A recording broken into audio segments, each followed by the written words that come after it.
Hi, this is Dorie Clark. I am here with Newsweek's weekly live interview show, Better, and our special guest this week is Rachel Sussman. Rachel is a Tony Award-nominated Broadway producer. She teaches at Columbia University's School of the Arts, and she has been involved in many fantastic presentations and shows that you will see on Broadway that you've seen, including What the Constitution Means to Me. She's currently involved with Thoughts of a Colored Man, which is intending, fingers crossed, a imminent Broadway run when Broadway reopens. And Rachel, we're so glad to have you here. Thank you so much, Dorie. I'm honored to be here. Well, thank you. And for everyone who's tuning in live, please feel free to type into the chat box and let us know who you are and where you are tuning in from. We look forward to taking your questions for Rachel as the interview progresses. Rachel, the first question that I have for you, we are going to be talking today about identifying and nurturing creative projects. You are a creative producer. And one of the questions that I have, which I think is always one of the most interesting aspects of theatrical presentations, and also, to tell the truth, there's a lot of business parallels with startups and things like this. Oftentimes, a show, a concept, an idea starts out, and to tell the truth, it's actually not very good. But then over time, it sometimes becomes something very different and becomes something very good. And so I would love to hear your thoughts. How do you go about identifying whether there is a worthy seed inside something? How do you know if it's just a bad idea, period, or if it is not a good idea yet? That's such a good question, Dorie.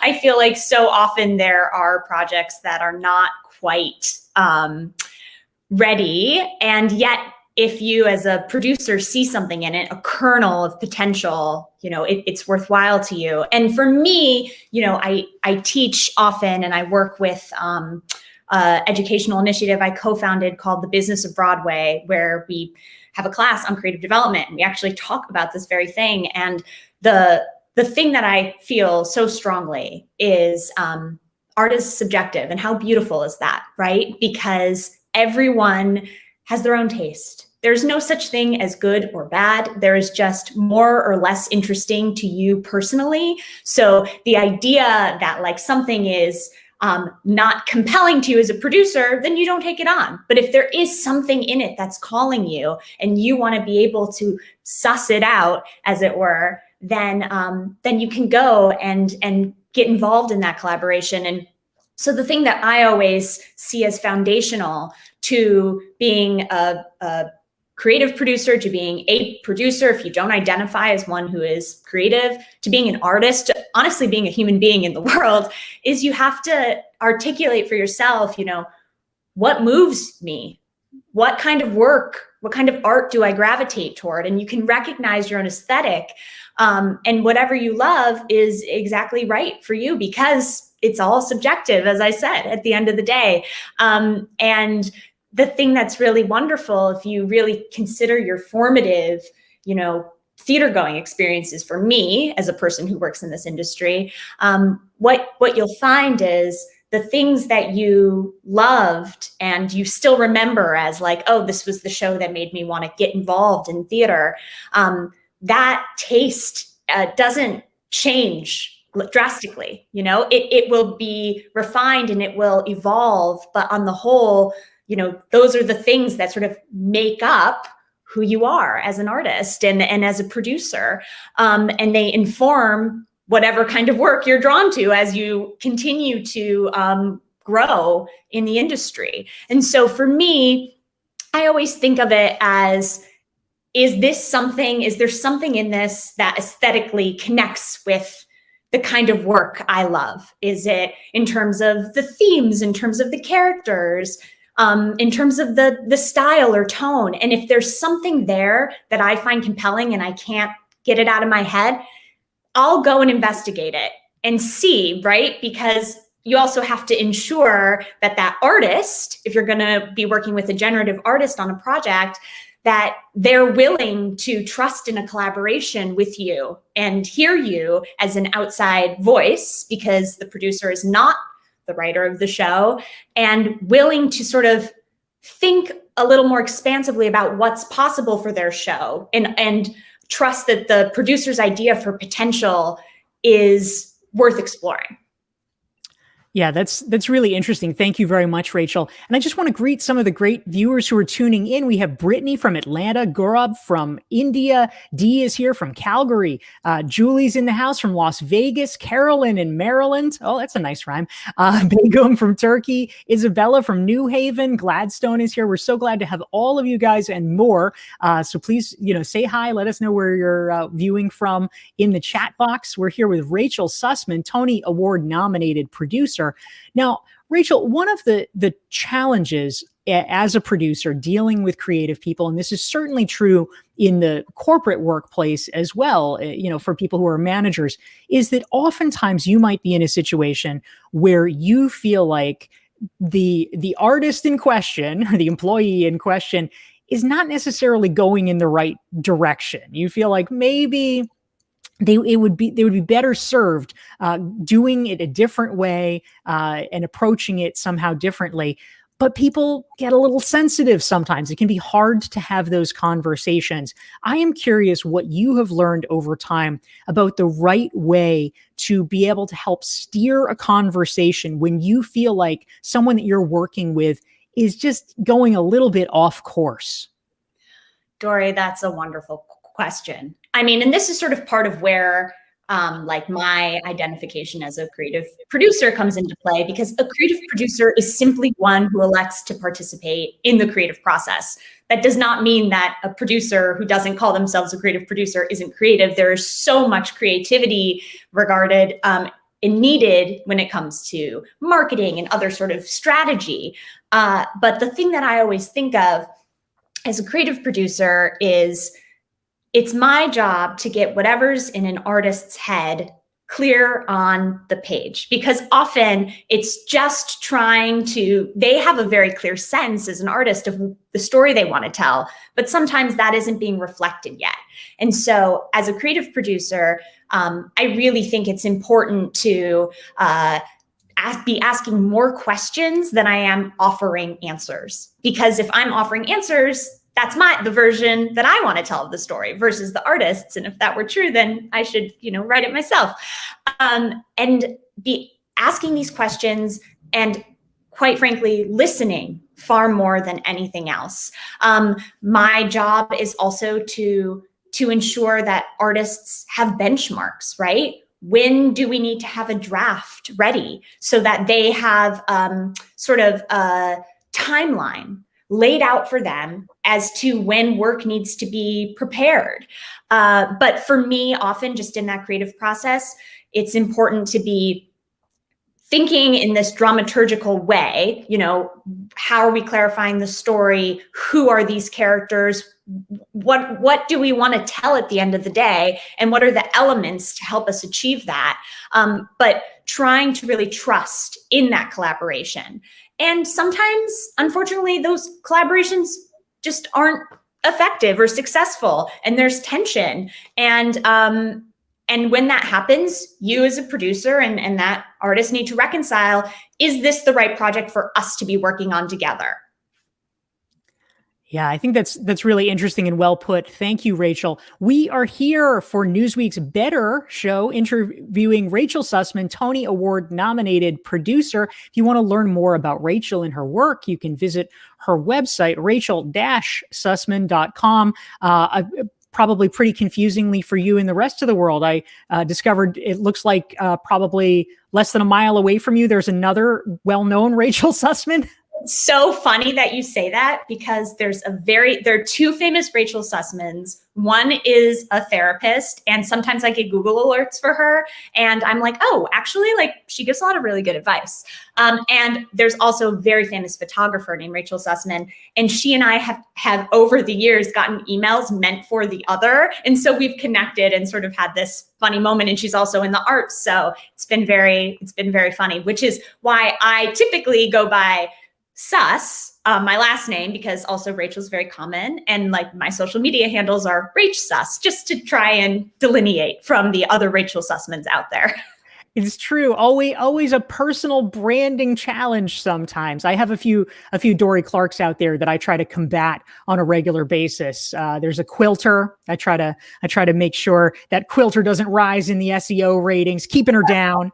Oh, no quilting allowed. No, no. There's one that sells grills in Maine. Nope, not going to hear from her.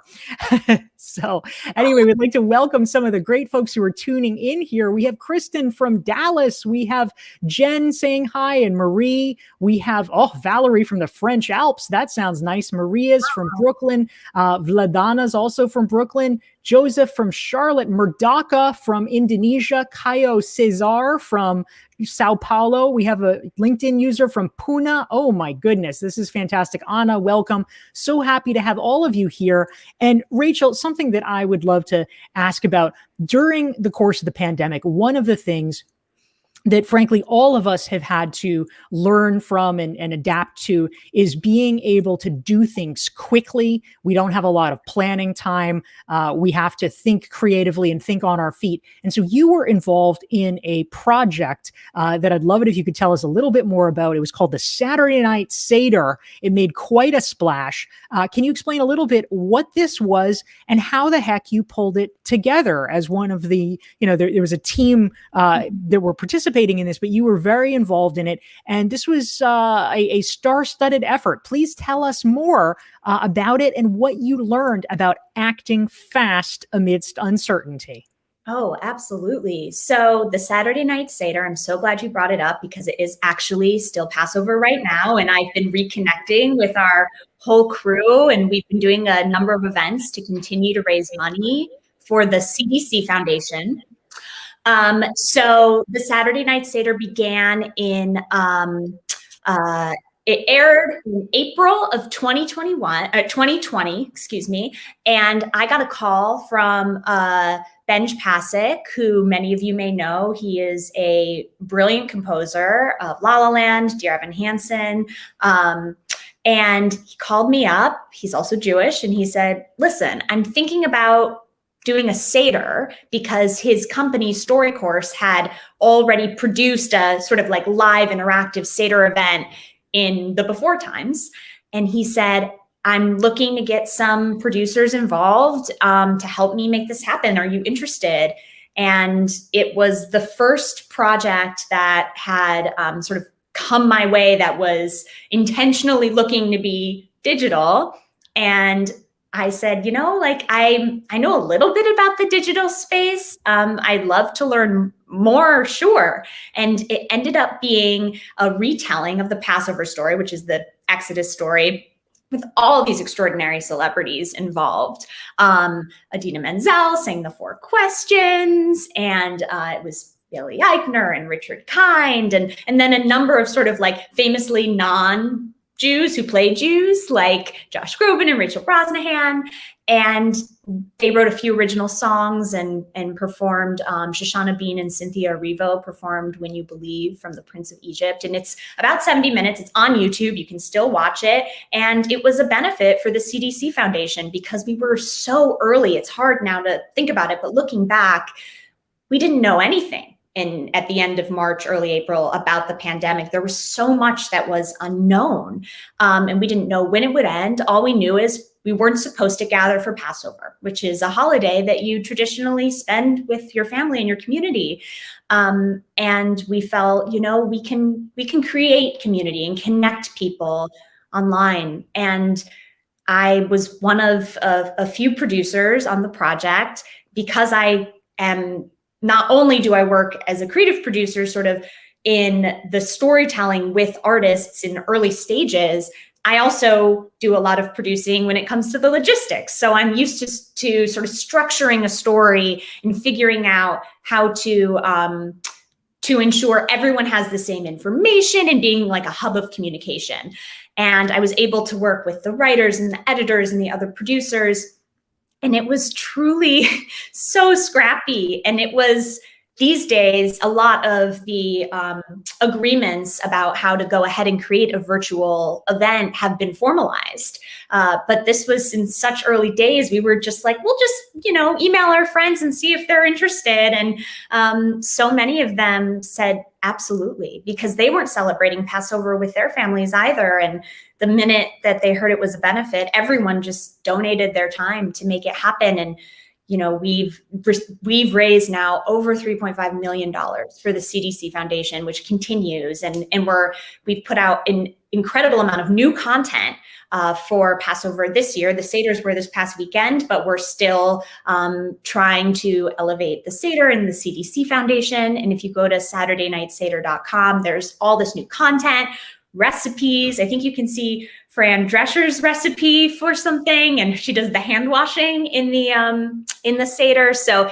it was such a delight. And for me, the first experience I had in the pandemic that made me feel like we can still create and we can still bring people together.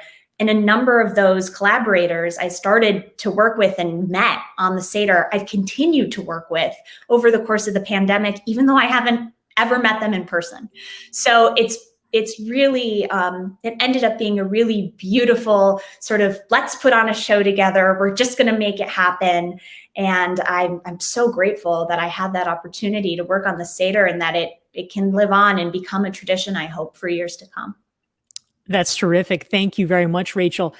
We are here with Rachel Sussman, Tony Award nominated producer. If you want to learn more about her, go to rachel-sussman.com. And if you want to make sure that you never miss one of our weekly interviews, go to dorieclark.com. You can sign up for my email list there and get a free self-assessment. Next week, we're going to be talking with Cal Newport, the well-known author of Deep Work, talking about email and the future of work.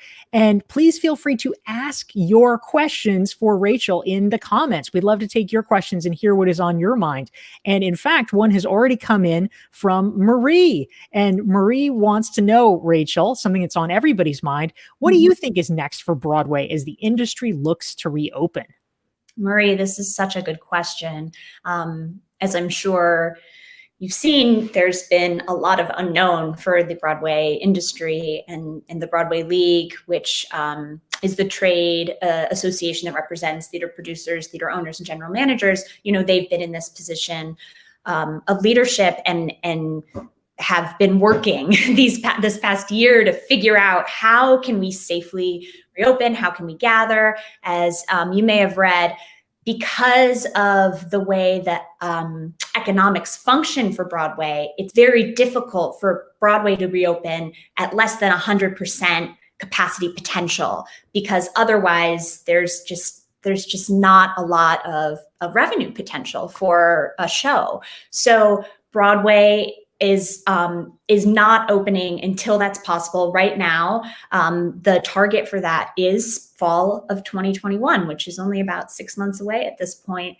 And I know for a fact that a number of producers and theater owners have taken this opportunity. It's really been a reckoning, not only in terms of, digital, having to come to terms with understanding and pivoting into this world of creating online, but also there was a massive racial reckoning. And to be able to look at this industry, which is, has been seen for so long as inaccessible to many people, and trying to now deeply consider how can we make this industry more equitable, more accessible.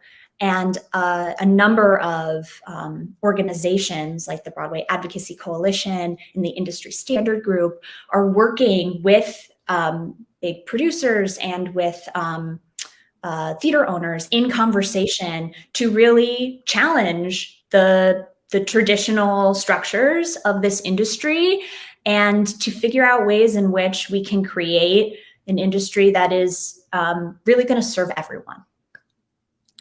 Thank you, Rachel. That's great. Again, please ask your questions about identifying and nurturing creative projects, or any Broadway or workplace adjacent question that you think Rachel Sussman can answer in the chat box. We're excited to see what's on your mind and to take your questions. And one came in, Rachel, from Anna, and I don't even know where you're going to take this, but I'm excited to see. She wants to know, how can a woman create a series of audacious takeovers during this chaotic era? Yeah, let's go there, Anna. Let's talk about audacious takeovers. Oh What my do you God. think of that, Rachel? Anna, this is an extraordinary question. I think more than ever, the thing that I have found sort of such a struggle is hearing from a lot of my friends who have families, who are mothers, and how they've had to step back from their work lives in order to not only be at home working, but also taking care of their family or their children, which is like, of course, we know such a construct of, you know, what a woman's position should be in a family. And I've also, so like, that's one of the end of the spectrum. And there have been all these studies that have come out saying, like, you know, women are stepping back from the work life. And then I also see all these women who are taking executive leadership courses and going to get their MBAs online and really taking this time as an opportunity to expand their skill sets. To learn more about the world and also like the things that interest them. I mean, me, for example, the thing I do, which is produce live theater, cannot happen right now. So I have been building out this educational initiative, the Business of Broadway. I've been teaching at Columbia. I pivoted into working in the digital space. And I really think that it's about reframing, you know, this moment of despair into one of audacious opportunity, and trying to figure out the ways in which you personally, you know, what are the things that you love that you haven't yet had a moment to take advantage of? And is this the time to do it?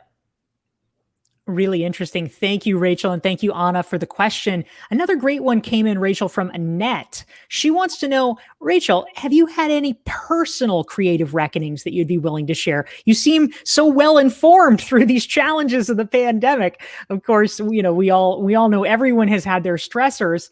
So how has this period been for you? And would you say that you've had any personal creative reckonings?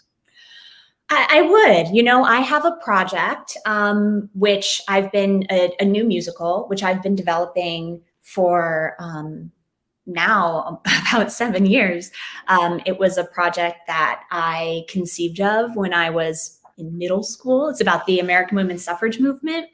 And I've been working on it steadily, and it's sort of brought on all these incredible collaborators.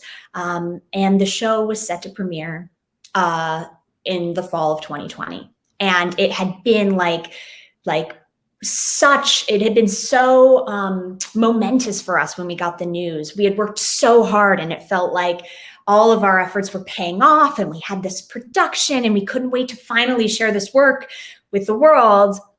And then everything shut down in March. And initially we thought, well, like, this will only be temporary. This won't affect us doing a show in the fall of 2020. Of course it did. You know, it was a show that really felt like we wanted to meet this moment of the election, and also the centennial of the suffrage amendment. The 19th Amendment was signed into law in August of 2020. And the idea that our show would be happening around the same time, it felt so relevant.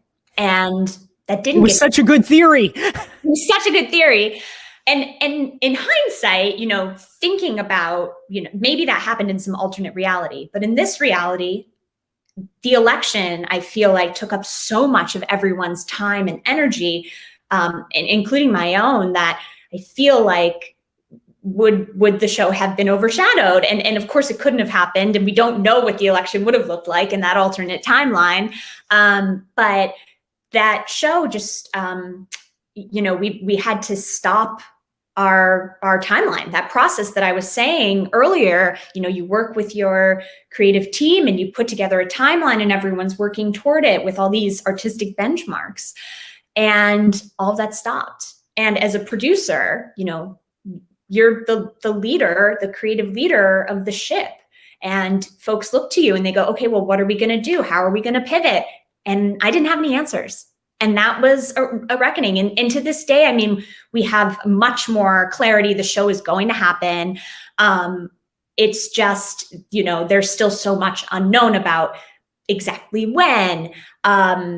However, I feel like it was for me both a creative and a personal reckoning as a person who is often in that position of leadership to say, I actually don't know. And to allow myself to be that honest, because so much of collaboration is based on transparency. And instead of saying, well, we're working and we're going to try and make this and that happen. And then if none of that had come true, I wouldn't have wanted my creatives to feel like I hadn't managed their expectations appropriately, because that's my job at the end of the day. And that was a real struggle to say, I don't know, and to still not know, but we've come out, here we are, a year into the pandemic, and now having a little bit more clarity. I can tell you that show will happen. It will be at the Public Theater. And it hopefully we'll know more about exactly when soon. That's great. Thank you, Rachel. I think a lot of folks, certainly in the theatrical and creative world, but also the business world, can really relate to that feeling of wanting to be able to give guidance and clarity to your employees, and just sometimes not being able to if you don't know the answers, and finding a way to exist within that uncertainty. So thank you for sharing that. Again, we're here with Rachel Sussman. You can learn more about her here, rachel-sussman.com. And if you want to make sure you never miss one of these weekly Thursday shows, follow me on LinkedIn. Go to dorieclark.com/LinkedIn and you will get notifications about it. You can sign up for my LinkedIn newsletter there. So we have time for probably just a couple more questions, Rachel. A great one came in. I know you're passionate about LGBT issues. Angie wants to know, what are some ways people are working to increase trans visibility and representation in theater or stage? Do you have any quick thoughts or comments about that? Well, I can say that I have a producing partner who I actually worked with as a co-producer on What the Constitution Means to Me, JJ Maley, who's an extraordinary artist. And they are really working actively in the space as a multi-hyphenated artist, which I also applaud so much. I feel like folks were multi-hyphenated prior to the pandemic, but now it's become so much more normalized that, of course, you're not just a producer or just a director or just an actor. You can do it all, and why wouldn't you? And so they've been working very actively in the space, as well as the extraordinary director, artistic director, activist leader, Shakina Nafak, who had her play, The Butterfly Club, just nominated for a Drama League Award. It was supposed to be at Williamstown, and it stars an almost entirely trans female cast. And it was, instead of premiering at Williamstown because of the shutdown, they pivoted and created an audio version of the play, which was produced by Audible. And you can actually listen to it. And Shakina is an extraordinary artist who is actually actively working. And yesterday, of course, was Trans Visibility Day. And she has put out a lot of tools in terms of how to donate and where to go to help promote trans visibility, and also elevate trans artists who are working in the theatrical space. Wonderful. Thank you for that. And I've actually listened on Audible to Shakina's play, which is terrific. So good shout out. And I think we probably have time for one more question, Rachel. Let's hear from Gina Cox. Gina says that she's a fan of storytelling, but she is hindered, sadly, by all of the wonderful letters after her name. And she tends to speak in academic language. Any tips for sourcing stories quickly, or perhaps just becoming that much better at knowing how to tell them? What do you think? Yeah, absolutely. I mean, something that I sort of live by in our Business of Broadway School of Thought is this idea of ABS, which is always be scouting. And we mean that both in terms of work, content, but also artists, because there's no way of really knowing when inspiration is going to strike. So I think back to what I had said earlier, once you have a lot of clarity for yourself, of your own personal aesthetic, and are able to take a moment to really consider, what story do I want to tell? What are the stories that I feel like need to be told, that I am sort of the conduit as a producer for helping to bring to life? If you're able to sort of ask that question and then to use that as a lens for which starting scout, it will help to really distill for you the kinds of projects and the kinds of artists that you personally want to be working with. Fantastic. Rachel Sussman, it's a pleasure to be here with you. Again, we're here with Rachel Sussman, Tony Award nominated producer. You can learn more right here, and make sure you never miss one of our weekly Better series by following me at dorieclark.com/LI for LinkedIn. And thank you all for tuning in. Rachel, we're so pleased to have you here. Thank you, Dorie. It was so wonderful to be here with you. Thank you. Take care, everyone, and we will see you next Thursday.